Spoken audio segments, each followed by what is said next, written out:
The scream came so suddenly that the entire neighborhood froze. A little boy, no older than 7, ran barefoot down the sidewalk, tears streaking across his dusty face. His voice cracked as he cried, "He hit my grandma." People peeked through blinds. Some stepped onto porches, but no one moved. Only the roar of motorcycle engines broke the silence. A group of bikers returning from a charity ride rolled into the street, slowing as the boy almost collapsed in front of them. The tallest biker, a broad man with a silver beard and tattoos covering both arms, knelt beside the child. The boy sobbed out the details between shaky breaths. Inside his own home, his grandmother had been struck by her daughter's drunk boyfriend.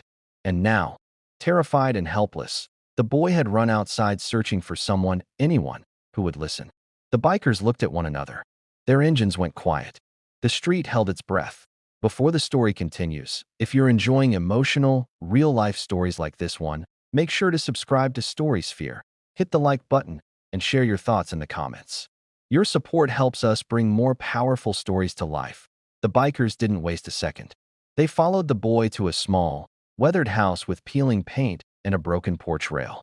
Inside, they found the grandmother, a thin woman with white hair pulled into a bun, clutching her cheek as she sat trembling in a chair.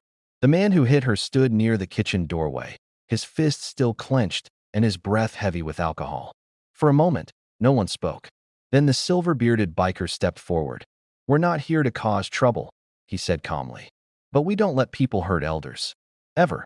The man scoffed, tried to brush them off, but when he attempted to take a swing at one of the bikers, the situation changed instantly.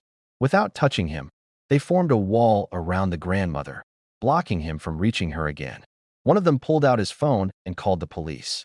Another knelt to comfort the grandmother, offering her water and a steady hand while the boy clung to her side.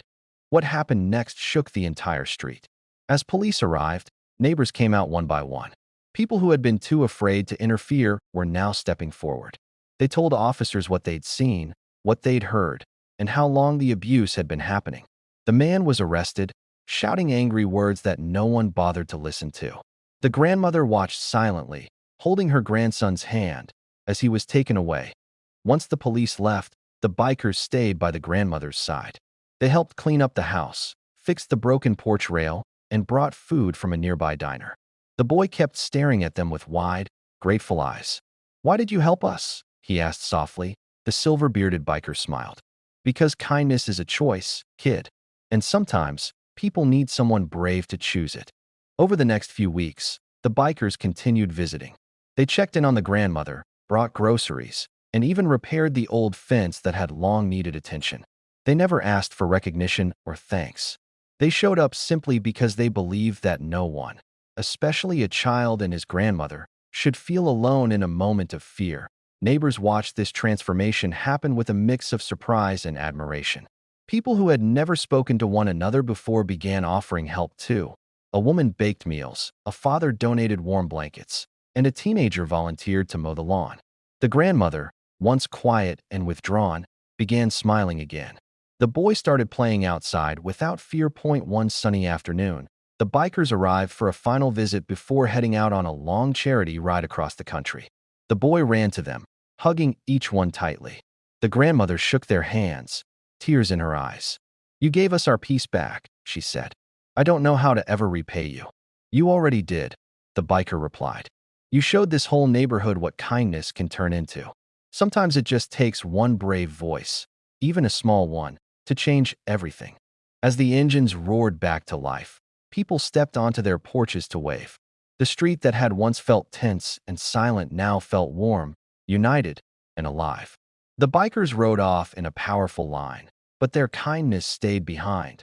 In the newly painted fence, in the repaired porch, and most of all, in the hearts of everyone who had witnessed what compassion can do. And so, a child's cry for help became the spark that lit a whole community with courage and kindness.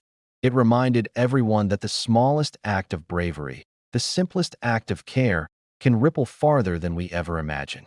In the end, the bikers didn't just protect a grandmother. They inspired a neighborhood to stand together, proving once again that kindness, when shared, becomes unstoppable.